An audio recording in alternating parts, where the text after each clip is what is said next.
അലൊക്കെയാണ്. എന്നാലും നമ്മൾ എത്രയോ സ്ഥലത്ത് അവിടെ ചവിട്ടി നടക്കുന്നത് എന്ന് പറയുമ്പോൾ ആ കാലൊരു പബ്ലിക് പ്ലാറ്റ്ഫോമിലൊന്ന് പറയുമ്പോഴേ നമുക്ക് വൊമിറ്റ് ചെയ്യാൻ വരുന്നതാണ്. അത് കൂടുതൽ പറയാൻ തോന്നുന്നില്ല സത്യം പറഞ്ഞാൽ. ഇവരൊക്കെ എടുത്ത് പുറത്ത് കാട്ടിക്കളയാം. ഞാൻ ഒരു കാര്യം ഓപ്പണായിട്ട് പറയാം, എൻ്റെ ജീവിതത്തിൽ ഇന്നേ വരെ ജാസ്മിനെ പോലെ ഒരു പെൺകുട്ടിയെ ഞാൻ കണ്ടിട്ടില്ല. ഇനി കാണുമോ ഒന്നും എനിക്കറിയില്ല, എനിക്ക് തോന്നുന്നില്ല. നമ്മൾ കുട്ടിക്കാലങ്ങളിൽ നമുക്ക് ചിലപ്പോൾ അറിയാതെ നമ്മൾ ജനിച്ച കുഞ്ഞ് ഇഴഞ്ഞ് നടക്കുന്ന പ്രായത്തിൽ നമുക്ക് വൃത്തിയും വെടുപ്പൊന്നും കാണത്തില്ല. നമ്മൾ ചെളിയിലായാലും മണ്ണിലായാലും എന്തിന് ഇട്ട് അപ്പിയിലായാലും കിടന്ന് പെരളും അറിവില്ലാത്ത പ്രായത്തിൽ. പക്ഷെ കുറച്ചൊരു 2-4 വയസ്സൊക്കെ ആയിക്കഴിഞ്ഞാൽ നമുക്ക് പിന്നെ അതിനുള്ള ബോധവും കാര്യങ്ങളൊക്കെ വരും. വൃത്തിയുടെ കേസിലെങ്കിലും അറ്റ്ലീസ്റ്റ് കുറച്ചൊക്കെ ബോധം വന്ന് തുടങ്ങും. പിന്നെ അങ്ങോട്ട് ഓക്കെ ആവും. പക്ഷെ ഒരു 10-23 വയസ്സിലൊക്കെ ഇത്രയും കേട്ട് പോകുന്ന ഒരു ലെവല് എനിക്ക് തോന്നുന്നില്ല. എൻ്റെ ലൈഫിൽ ഞാൻ കണ്ടിട്ടില്ല. ഇത്രയും ദിവസം ജാസ്മിൻ കാണിച്ച വൃത്തിയില്ലായ്മയുടെ എല്ലാം എക്സ്ട്രീം ലെവല് വേറൊരു സാധനമാണ് ജാസ്മിൻ ഇപ്പോൾ കാണിച്ചിട്ടുള്ളത്. അതായത് സ്വന്തം കാല് പൊക്കി പിടിച്ചിട്ട് കാലിലെ നഖം കടിച്ചു കളയേണ്ട ഇപ്പം എന്തോ പറയാം, എനിക്ക് ഭയങ്കര അറപ്പ് തോന്നി. എനിക്ക് സത്യം വൊമിറ്റിംഗ് ടെൻഡൻസി വരെ ഉണ്ടായി ആ വീഡിയോ കണ്ടപ്പോൾ. അത്ര വെറുപ്പ് തോന്നി. ഞാൻ എൻ്റെ ലൈഫിൽ ആദ്യമായിട്ടാണ് കാണുന്നത് ഇങ്ങനെ ഒരു പെണ്ണിരുന്നിട്ട് ഇങ്ങനെയൊക്കെ ചെയ്യുന്നത്. ഞാൻ പെണ്ണായാലും ആണായിക്കോട്ടെ, ആരോ ആയിട്ട് എന്ത് കോക്കനട്ട് ആയിക്കോട്ടെ, ഒരു മനുഷ്യൻ ഇങ്ങനെ ചെയ്യുന്നത് ഞാൻ എൻ്റെ ലൈഫിൽ ആദ്യമായിട്ടാണ് കാണുന്നത്. ഞാനത് എന്തോ എനിക്ക് ഒരുമാതിരി ഛർദ്ദിക്കാൻ തോന്നി. ഒരുമാതിരത്തെ ഒരു ടെൻഡൻസി എനിക്കുണ്ടായി, ഒരു വിമ്മിഷ്ടം ഉണ്ടായി. എന്തായാലും ഞാൻ ആ വീഡിയോ ഇവിടെ ഒന്ന് കൊടുക്കാം, നിങ്ങൾ നോക്കിക്കോ. വേണ്ട, ഇരുന്ന് ചൊറിഞ്ഞ് കാലിലെ വിരലിട്ട് ചൊറിഞ്ഞിരിക്കണം. Of course ചൊറിയുന്നു. എടുത്ത് മേളിൽ വയ്ക്കുന്നു, എന്താ തിരുമുന്നു, ചകഞ്ഞു നോക്കുന്നു, കടിക്കുന്നു. ഇതുപോലത്തെ ഒരു കേസ്. എന്നിട്ട് അവന്റെ അഭിഷേകിന്റെ ദേഹത്ത് മേടിക്കുന്നു. എന്ത് സാധനോടാ ഇതൊക്കെ? ഞാൻ സീരിയസ്ലി പറയാം, എൻ്റെ ലൈഫിൽ ഇങ്ങനെ ഒരു പെണ്ണിനെ ഞാൻ കണ്ടിട്ടില്ല. ഇനി കാണത്തില്ല ഒരിക്കലുമില്ല. ഒരു ജനങ്ങൾ ലക്ഷക്കണക്കിന് കോടിക്കണക്കിന് ജനങ്ങൾ കണ്ടുകൊണ്ടിരിക്കുന്ന ഷോയാണ്. ആ ഷോയിൽ കാണിക്കുന്ന പരിപാടി നോക്കടാ. ഇത് ഏത് രീതിയിലുള്ള അക്സെപ്റ്റ് ചെയ്യാൻ പറ്റും? എനിക്ക് വാക്കുകളില്ല. ഞാൻ എന്തായാലും ഇതുമായി ബന്ധപ്പെട്ടിട്ട് ഒരു പബ്ലിക് എന്ന രീതിയിൽ ഒരു ലേഡി പറയുന്നത് ഞാനൊന്ന് കേൾപ്പിക്കാം, കേട്ടോ. ഇപ്പം ജാസ്മിൻ്റെ ആയാലും ഗബ്രിയുടെ ആയാലും പ്രവർത്തികൾക്ക് നമ്മൾ മറുപടി പറഞ്ഞ് മടുത്ത്. നമുക്ക് അവരെ നന്നാക്കിയിട്ട് കാര്യമില്ല. അവരെ നമുക്ക് പേഴ്സണലായിട്ട് അവരോട് യാതൊരുവിധ ഒരു റിവെഞ്ചും ഇല്ല, ഒന്നുമില്ല. കാരണം നമ്മളൊരു പബ്ലിക് പ്ലാറ്റ്ഫോമിൽ വന്നിരിക്കുമ്പോൾ എങ്ങനെ പെരുമാറുന്ന രീതി നമുക്കത് മനസ്സിലാക്കണം. ശരിക്കും പറഞ്ഞാൽ എന്തെല്ലാം കാട്ടിക്കൊടുക്കുന്നത്, ശരിക്കും പറഞ്ഞാൽ ബിഗ് ബോസ് പോലത്തുള്ള ഒരു ഷോയിൽ ബിഗ് ബോസ് ലാലേട്ടന് വന്ന് അതിന് തക്കതായ ഒരു താക്കീത് കൊടുത്തിരുന്നെങ്കിൽ ഇത് പിന്നീട് ആവർത്തിക്കില്ലായിരുന്നു. പക്ഷേ ഇവർ ഒന്നും കൂടുന്നതല്ലാണ്ട് കുറയുന്നില്ല. ഓരോ പ്രാവശ്യം ലാലേട്ടൻ വന്നതായാലും പറയുമ്പോൾ മറ്റു മത്സരാർത്ഥികൾ എന്തെങ്കിലും ചെറിയ കാര്യങ്ങൾ ചെയ്യുമ്പോൾ ലാലേട്ടൻ വന്നിട്ട് അവരെ കുറ്റം പറയുമ്പോൾ അത് ഇവർക്കൊരു പ്രോത്സാഹനമാണ് കൂടുതൽ ചെയ്യാനുള്ളത്. എന്നാൽ ബിഗ് ബോസ് പോലുള്ള ഒരു ഷോ ഗെയിമിൽ പബ്ലിക്കിന് വേണ്ടി നല്ല മെസ്സേജസ് കൊടുക്കണം എന്ന് എപ്പോഴും പറയുന്നത്. ഇതാണോ നല്ല മെസ്സേജസ് കൊടുക്കുന്നത്? ജാസ്മിൻ്റെ കഴിഞ്ഞ ദിവസത്തെ ഒരു വീഡിയോ കണ്ടിട്ട് നമുക്ക് ഓൾറെഡിയേ നമുക്ക് ജാസ്മിൻ്റെ ഇത് കാണുമ്പോൾ ഒരു ഫുഡ് കഴിക്കുന്ന സമയത്താണ് ജാസ്മിൻ്റെ ഇത് കാണുമെങ്കിൽ പഴയ കാര്യങ്ങളൊക്കെ ഓർത്തിട്ട് വൊമിറ്റ് ചെയ്യാൻ തോന്നിയിട്ട് നമുക്ക് ഫുഡ് കഴിക്കാനേ തോന്നില്ല. കഴിഞ്ഞ ദിവസം എന്തെല്ലാണ് ഓരോ ആഴ്ചയിലും വന്നുകൊണ്ട് ഈ ലാലേട്ടൻ പറയുന്നുണ്ട്, ഹൈജീനെ കുറിച്ച് പറയുന്നുണ്ട്, വൃത്തിയെക്കുറിച്ച്. ജാസ്മിന് ഓരോ പ്രാവശ്യം വന്ന് മനസ്സിലാക്കി കൊടുക്കാൻ ചെറിയ കുട്ടിയാണോ, 1-2 വയസ്സുള്ള കുട്ടിയാണോ? 24-25 വയസ്സായ ഒരു പെൺകുട്ടിക്ക് ഒരു വൃത്തിനെയും കുറിച്ച് ഒരാൾ പറഞ്ഞ് മനസ്സിലാക്കുന്നതിനെ കുറിച്ച് മനസ്സിലാവാണ്ട് ചോദിക്കാം. ഇൻഫ്ലുവൻസ് ആരാണെന്നൊക്കെ പറയുന്നുണ്ട് ആളുകൾക്ക്. ഇതാണോ ഇത്രയും നാൾ അവർ യൂട്യൂബിലൊക്കെ ഇരുന്നുകൊണ്ട് മെസ്സേജസ് ഒക്കെ കൊടുത്തുകൊണ്ടിരുന്നത്? ഇതിനെക്കുറിച്ച് ഇങ്ങനത്തെ കാര്യങ്ങളാണോ? എനിക്ക് മനസ്സിലാവാണ്ട് ചോദിക്കുക. എത്രയോ തവണ എല്ലാ പ്രാവശ്യവും വരുന്നുണ്ട് ബിഗ് ബോസിന്. ജിൻഡോ ഒരു കാര്യം ചെയ്യുമ്പോൾ അവർ പറയുന്നു ബിഗ് ബോസിന് റെസ്പെക്റ്റ് വേണം എന്നൊക്കെ, ലാലേട്ടനോട് റെസ്പെക്റ്റ് വേണം. ലാലേട്ടൻ എത്രയോ പ്രാവശ്യം വന്ന് ഇവരോട് കാര്യം പറഞ്ഞു ഈ വൃത്തിയെക്കുറിച്ച്. ഓരോ തവണ വരുമ്പോഴും ഓരോ കാര്യങ്ങൾ ജാസ്മിൻ ആവർത്തിക്കുന്നതല്ലാണ്ട് അതിലൊന്ന് ഞാനൊന്ന് ചേഞ്ച് ആവട്ടെ, അതിൽ നിന്ന് മാറാൻ ശ്രമിക്കുന്നില്ല. ഈ കുട്ടിയുടെ വൃത്തി എന്താണ്? ആ കുട്ടി വൃത്തിയായിട്ട് നടക്കാതിരിക്കുകയോ അത് നമ്മളെ ബാധിക്കുന്ന ഒരു കാര്യമല്ല. പക്ഷേ ഇതുപോലൊരു പബ്ലിക് പ്ലാറ്റ്ഫോമിൽ വന്ന് ഇങ്ങനെ കാട്ടിക്കൂട്ടുമ്പോൾ ഇത് കാണുന്ന കുട്ടികളായാലും ജനങ്ങളായാലും അവർക്ക് എന്തോരം ബുദ്ധിമുട്ടുകൾ ഉണ്ടാക്കും എന്ന് ഒരു ഷോ എന്ന രീതിയിൽ അവരത് ആലോചിക്കണം. സത്യം പറഞ്ഞാൽ ശരിക്കും പറഞ്ഞാൽ അങ്ങനെയുള്ള കണ്ടസ്റ്റൻസിനെ പുറത്തെടുത്ത് കളയണം. അല്ലാണ്ട് ഒരു ചെറിയ കാര്യത്തിന് തെറ്റ് ചെയ്തിട്ട് ഇവരുടെ തെറ്റുകൾ മറച്ചു വെക്കുകയും മറ്റുള്ളവരുടെ തെറ്റിനെ തെറ്റായി കാണുകയും ചെയ്യുന്ന ആ ചിന്താഗതി ബിഗ് ബോസ് അതൊക്കെ മാറ്റണം എന്നാണ് ഞാൻ പറയുന്നുള്ളൂ. ഓരോ പ്രാവശ്യം വരുമ്പോഴും മറ്റുള്ളവർക്ക് ശിക്ഷ നൽകി ഇവർക്ക് ശിക്ഷ നൽകാതിരിക്കുമ്പോഴും ഇവരെ തലോലിച്ച് കൂടെ നടത്തുമ്പോഴും അത് ഭയങ്കര ബോറായിട്ടാണ്. ഇതിനും പകരം ഈ ബിഗ് ബോസ് ഷോ തന്നെ മാറ്റി കൊടുക്കുക. ഒട്ടും വൃത്തിയില്ല ജാസ്മിന്.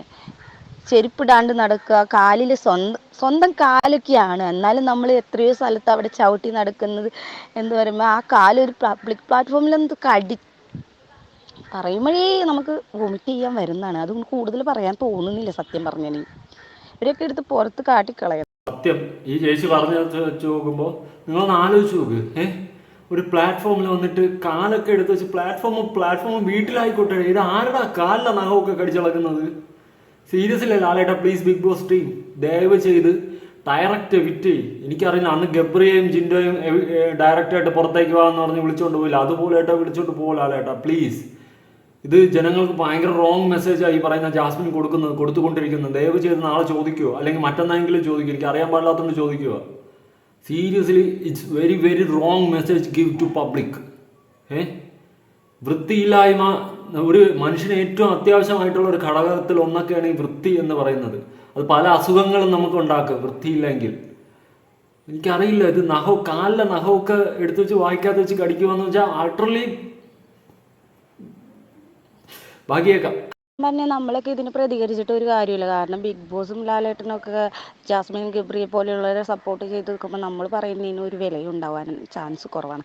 എന്നാലും നമ്മൾ പബ്ലിക്കായി നമ്മളുടേതായ ഒരു ഒപ്പീനിയൻ പറയാൻ നമുക്ക് അവകാശമുണ്ട്. ഇങ്ങനത്തെ ഒരു ഷോ പബ്ലിക്കിന് കാണാൻ വേണ്ടി അവർ വെക്കുന്നത്, പബ്ലിക്കിൻ്റെ ഒപ്പീനിയൻ ചോദിച്ചിട്ടൊക്കെ ആണ് അവർ അതിൽ മത്സരാർത്ഥികളൊക്കെ വിജയനൊക്കെ തിരഞ്ഞെടുക്കുന്നത്. അങ്ങനെയാണെങ്കിൽ പബ്ലിക്കിൻ്റെതായ ഈ ഒപ്പീനിയനൊക്കെ അവർ സ്വീകരിക്കേണ്ടതാണ്. എല്ലാ ആഴ്ചയിലും വന്നുകൊണ്ട് ലാലേട്ടൻ പറയും, ഈ ആഴ്ചയും വന്നുകൊണ്ട് ലാലേട്ടൻ വീക്കെൻഡിൽ ജാസ്മിൻ്റെ ഹൈജീൻ എങ്ങനെയാണ് ഇതിനെക്കുറിച്ചാണ് എന്ന് പറയുമ്പോൾ ജാസ്മിൻ പറയും, ഇല്ല ലാലേട്ടാ ഞാനത് ഓർത്തില്ല ലാലേട്ടാ, എനിക്ക് ഓർമ്മയില്ല ലാലേട്ടാ, ഞാൻ അങ്ങനെ ചെയ്യാമെന്ന് ഞാൻ ഒട്ടും വിചാരിച്ചതല്ല ലാലേട്ടാ, അങ്ങനെ ഞങ്ങൾ ചെയ്തു പോയി ലാലേട്ടാ, അറിയാണ്ട് ചെയ്തതായിരുന്നു ലാലേട്ടാ, എനിക്ക് ഓർമ്മയില്ല ലാലേട്ടാ എന്ന് പറയുമ്പോൾ ലാലേട്ടൻ പറയും ഓക്കെ ജാസ്മിൻ, ഓക്കെ ജാസ്മിൻ അവിടെ ഇരുന്നോളൂ എന്ന് പറയാനാണ് കൂടുതൽ ചാൻസ്. ബാക്കി എപ്പോഴും ജാസ്മിൻ പറയുന്നത് എനിക്ക് എല്ലാവരും ഓർമ്മയുണ്ട്, മറ്റുള്ളവരെ ഇടിച്ചതും വഴക്കുണ്ടാക്കിയതും മറ്റുള്ളവർ പറഞ്ഞതും ഗബ്രിയുടെ അടുത്തിരുന്നതും ഗബ്രി പിണങ്ങിയതും ഗബ്രീനെ സമാധാനിപ്പിക്കാൻ പോണതും ഒക്കെ ജാസ്മിന് ഓർമ്മയുണ്ട്. പക്ഷെ ലാലേട്ടൻ വന്ന് വൃത്തിയുടെ കാര്യം ചോദിക്കുമ്പോൾ മാത്രം ജാസ്മിന് ഒരു ഓർമ്മയില്ല. അപ്പോൾ ജാസ്മിനോട് പറഞ്ഞു, ബിഗ് ബോസിൻ്റെ പുന്നാരപുത്രി എന്ന രീതിയിൽ ജാസ്മിനോട് ലാലേട്ടൻ ആയാലും പറയും, ബിഗ് ബോസ് പറയുമ്പോൾ അവിടെ ഇരുന്നോളൂ എന്ന് പറയും. ഇതിനും ഭേദം ശരിക്കും പറഞ്ഞാൽ ബിഗ് ബോസ് അവർക്ക് കപ്പെടുത്ത് കൊടുക്കുന്നതാണ്. ഇത്രയും മോശമായിട്ടുള്ളൊരു വ്യക്തിയെ എൻ്റെ ലൈഫിൽ ഞാൻ കണ്ടിട്ടില്ല. ഇത്രയും വൃത്തിയില്ലാത്ത കുട്ടിയെ ഞാൻ കണ്ടിട്ടില്ല. നമ്മൾ വൃത്തിയില്ലായ്മ ഉണ്ടാവും, ഇല്ല, അത് ഓരോരുത്തരുടെ ഇതാണ്, ക്യാരക്ടറാണ്. അന്ന് വിചാരിച്ച് പബ്ലിക്കായി വന്നിട്ട് ഈ നാട്ടുകാർ കാണുന്നുള്ളൊരു ചിന്താഗതി ആ കുട്ടിക്ക് ഇല്ലായിരിക്കുമോ? പുറത്തിറങ്ങി ജീവിതകാലം മുഴുവൻ ബിഗ് ബോസ് തന്നെയാണോ ഒരു ഹോം എന്ന് പറഞ്ഞിട്ട് ആണോ വിചാരിച്ചുകൊണ്ടിരിക്കുന്നത് എനിക്ക് മനസ്സിലാവുന്നില്ല. പുറത്തേക്ക് ഇറങ്ങി വരുമ്പോഴുള്ളൊരു ചിന്താഗതി അത് മനസ്സിലാക്കില്ലേ? അതിനെക്കുറിച്ചൊന്നും ഓർമ്മയില്ല. ഇപ്പോൾ ജാസ്മിൻ്റെ ചിന്താഗതി എന്ന് വെച്ചിട്ടുണ്ടെങ്കിൽ അവിടെ ആരുണ്ട്, എത്ര കണ്ടസ്റ്റൻ്റ്, ഇതൊരു ഗെയിമാണോ എന്നുള്ളൊരു ചിന്ത പോലുമില്ല. ജാസ്മിൻ്റെ മനസ്സിൽ മൊത്തം ഗബ്രി പോവും. അതാണ് ടാസ്കിൽ മുതൽ നമ്മൾ കണ്ടുകൊണ്ടിരിക്കുന്ന ഒരു കാര്യമാണ്. ഗബ്രി പോയി കഴിഞ്ഞാൽ ഗബ്രിയുടെ അടുത്ത് ഇരുന്ന കിച്ചൺ ഡ്യൂട്ടി വരെ ചെയ്യാനായിട്ട് ജാസ്മിന് സമയമില്ല. അത് ജാസ്മിൻ്റെ ഹൗസ് പോലെയാണ്. അതിനെക്കുറിച്ച് ഒരാൾ തർക്കിച്ചാലോ അത് അവിടെ കുറ്റമായി. അതേസമയം ആ ഒരു ഇത് വേറെ ജിൻഡോ ആണ് ചെയ്തെങ്കിൽ ആ ഹൗസിലുള്ള എല്ലാവരും ജിൻഡോനെ ഇട്ട് വട്ടം കറക്കിയേനെ. ജാസ്മിൻ എത്ര തവണ ക്യാപ്റ്റൻ ചെന്ന് പറഞ്ഞിട്ട് പോലും ഒരു 5 മിനിറ്റ്സ് എന്ന് പറഞ്ഞുകൊണ്ട് ഗബ്രിയുടെ അടുത്ത് ഇരിക്കണതല്ലാണ്ട് ജാസ്മിൻ ഒന്നും പോലും ചെയ്യുന്നില്ല. വൃത്തിയോ ഇല്ല, വർക്കോ ചെയ്യുന്നില്ല, അവിടെ ഒരു പണിയും ചെയ്യുന്നില്ല. തോന്നിയാൽ ഗെയിം മാത്രം കളിച്ചിട്ട് കാര്യമില്ലല്ലോ. ഗെയിമിൽ ജാസ്മിൻ നല്ല ഗെയിം കളിക്കേണ്ടെന്ന് ലാലേട്ടനും ബിഗ് ബോസും പറയുകയാണെങ്കിൽ, അങ്ങനെയാണെങ്കിൽ ഇതിനെന്തിനാണ് മറ്റ് ടാസ്കുകളൊക്കെ വെക്കുന്നത്? പബ്ലിക്കിൻ്റെ ഒപ്പീനിയൻ തേടുന്നത് എന്തിനാ? ഒരു ഗെയിമിൻ്റെ രീതിയിൽ വിജയിപ്പിക്കാനാണെങ്കിൽ അവർ തന്നെ വിജയിപ്പിക്കുക. പിന്നെ പബ്ലിക്കിൻ്റെ വോട്ടൊന്നും ആരും നേടേണ്ട ആവശ്യമില്ല, അഭിപ്രായം നേടേണ്ട ആവശ്യമില്ലല്ലോ. കേൾക്കുവാണെങ്കിലും നിങ്ങൾ കേട്ടല്ലോ വോയിസും. ജനങ്ങൾക്കാണെങ്കിൽ ഇവളെക്കുറിച്ച് പറയാൻ 100 നാവാ. ഞാൻ സത്യം വൃത്തിയില്ലായ്മയുടെ എക്സ്ട്രീം ലെവലൊക്കെ എന്ന് വെച്ച് കഴിഞ്ഞാൽ ഇപ്പോഴും ഞാൻ ആദ്യമായിട്ടാണ് കയ്യിൽ നഖമൊക്കെ കടിച്ചിട്ടുണ്ട്. ഞാനും കടിച്ചിട്ടുണ്ട്, ഇല്ലെന്നൊന്നും ഞാൻ പറയില്ല. പക്ഷെ ഒരു പ്ലാറ്റ്ഫോമിൽ ഈ നഖം കടിക്കുന്ന അത്ര അങ്ങനത്തെ ഒരു പരിപാടി ഞാൻ ചെയ്യത്തില്ല. പക്ഷേ കാലിലെ നഖമൊക്കെ എടുത്തു വെച്ച് ഇതൊരു കാല് പോലും പറയലടാ, അതുവരെ എത്തന്നെ പോലും ഇല്ല. കാലൊക്കെ പിടിച്ചു വെച്ച് കടിക്കണം. എന്തുവാടാ ഇവളൊക്കെ വീട്ടിൽ നിന്ന് എന്തുവാടാ പഠിച്ചുകൊണ്ട് ഇറങ്ങി വന്നത്? പക്ഷേ ഇങ്ങനത്തെ മനുഷ്യരുണ്ടാടാ. ലാലേട്ടാ പ്ലീസ്, ഞാൻ ബിഗ് ബോസ് ഞാൻ തൊഴുത് ചോദിക്കുക, ഇതിനൊക്കെ എടുത്ത് കള ഇതിനെ ഒന്നും വെച്ചോണ്ടിരിക്കല്ലേ. വെച്ചോണ്ടിരുന്ന നമ്മുടെ നമ്മുടെ സൊസൈറ്റിക്ക് കൊടുക്കുന്ന വെരി വെരി റോങ് മെസ്സേജാണ് ഇവളൊക്കെ കൊടുത്തുകൊണ്ടിരിക്കുന്നത്. ഇവിടെ എന്ത് കോക്കനട്ടാണ് ഈ കാണിക്കുന്നത്? എനിക്ക് അറിയാൻ പാടില്ലാത്തതുകൊണ്ട് ഞാൻ ചോദിക്കുക, എന്ത് കോക്കനട്ടാ? മോനെ എന്തൊക്കെ കാണാൻ കിടക്കണം ഈ ഒരു ജീവിതത്തിൽ ഞാൻ എനിക്കറിയില്ല. എന്തായാലും നിങ്ങളുടെ അഭിപ്രായങ്ങളും കാര്യങ്ങളും ഉറപ്പെടുത്താക്കുന്നുണ്ട്. പുതിയ വീഡിയോ ആയിട്ട് കാണാടെ. ബൈ.